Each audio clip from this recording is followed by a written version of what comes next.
In the middle of the road, a terrified woman runs to a gas station and begs for help. However, the clerk is done for the day and turns off the lights, saying they're closed. Then the woman rushes to the phone booth and calls 911, desperately explaining that both her sons have been taken. She's suddenly interrupted by a bright beam of light that surrounds the booth, making it disappear with her inside. The clerk comes out and finds nothing but the base and some smoke. As he turns around to call the police, the booth falls and crashes on the ground. In the morning, the police come to investigate the scene. While some of the cops call the clerk a liar for the story he's telling, Officer Murphy inspects the remains of the booth and finds the woman's ID, wondering where she is now. Meanwhile in the city, April and her boyfriend Kyle are packing for a weekend trip to a cabin in the woods that belongs to April's family. At the last minute, Kyle announces he's invited 3 friends to come with them without telling her, which makes April a bit angry. Her mood gets better when they get on the road and she finally relaxes. Seth decides to fire a flare for fun, so they end up being pulled over by Murphy. When he hears where they're going, he warns them that there have been unusual disturbances in the area like break-ins and animals being killed, so they should be careful. After letting the group go with just a warning for their behavior, Murphy goes to see the local farmer, who has found a dead pig. He thought that the coyotes did it, but Murphy points out the wound is too exact and clean. It's the same mutilation he's been seeing on all the animals in the area. As soon as the group makes it to the cabin, they start having some fun with alcohol in the pool. After a few hours of fooling around, Mel takes her dog out for a walk and April goes with them. The girls chat while they enjoy the scenery, but suddenly the dog hears something and starts barking as it runs away. The girls follow the barking to an area blocked by a fence with a creepy scarecrow, but they ignore the anti-trespassers signs and cross it anyway. As they look around, they find some tents holding a bunch of Mary Jane plants and Mel gets so excited that she tries stealing some. Soon the dog returns to them only to be followed by the property owner, who threatens them with an axe. The girls try to explain they just were looking for the dog and that they're staying in the cabin.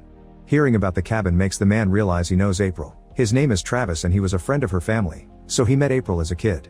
Soon April remembers him too and the girls accept his invitation to the house. They chat for a while and Travis shares some details about the PTSD he's going through since he fought in the war. He also shows them a picture of a mysterious flying object that his motion-activated thermal cameras picked up. He theorizes that it's a secret military aircraft and that the army has been using the area for testing since the Cold War. Travis is big on conspiracy theories and rants about having to live off the grid to avoid being watched. Eventually the girls need to go back but they make sure to buy some Mary Jane from Travis first. When the girls return to the house, they share the plants and everyone has fun smoking. Suddenly Kyle takes April to another room and says how much she means to him before getting on his knee to propose. However, April answers she can't and reveals that she had gotten a job in New York, she just hadn't found the moment to tell him yet. Hurt, Kyle assumes she's breaking up with him and storms out of the room. Their friends misunderstand and start celebrating, but when they catch on, Mel comforts April. Meanwhile at the police station, Murphy is checking the surveillance footage from the gas station. The phone booth really did disappear under a light, and to Murphy's shock, there appears to be a presence hiding in the glow.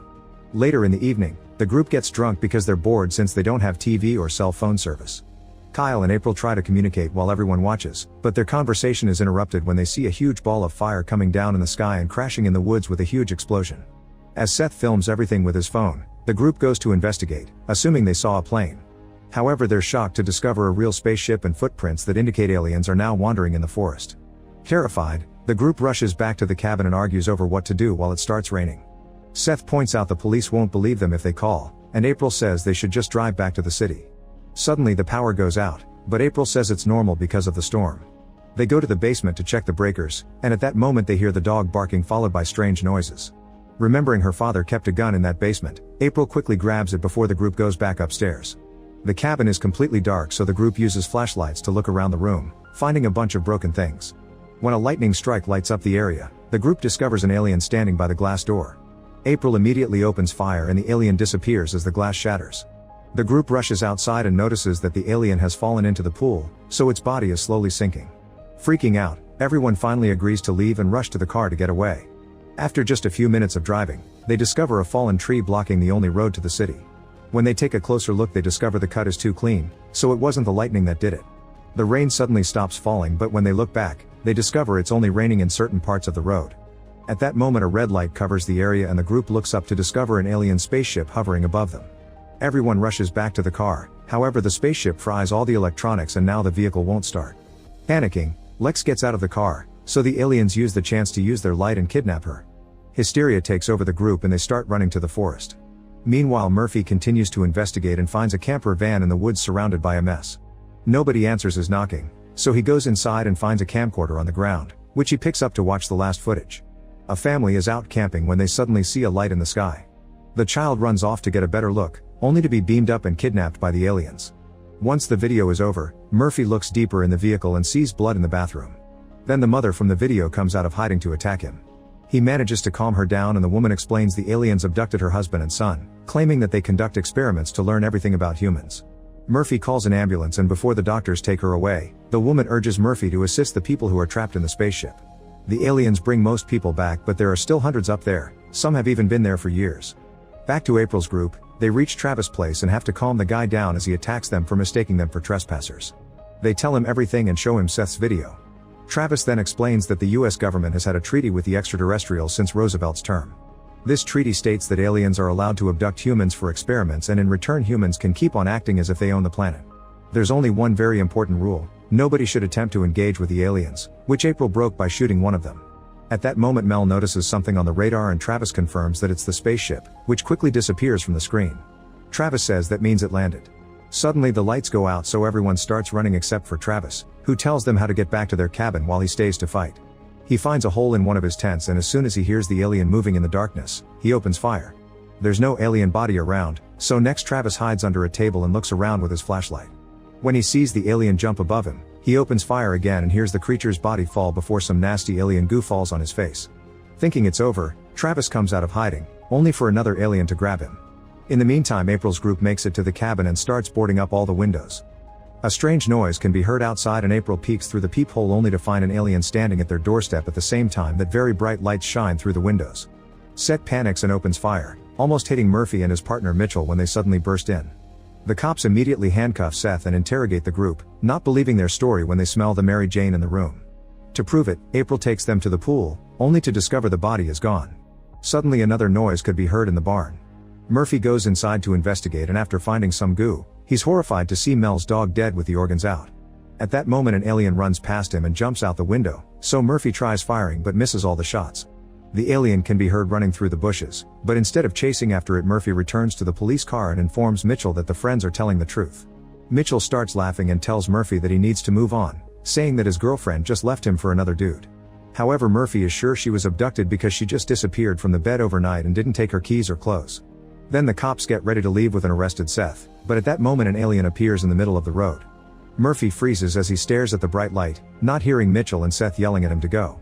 The alien moves its hand and suddenly Murphy grabs his gun to shoot Mitchell and then self-delete.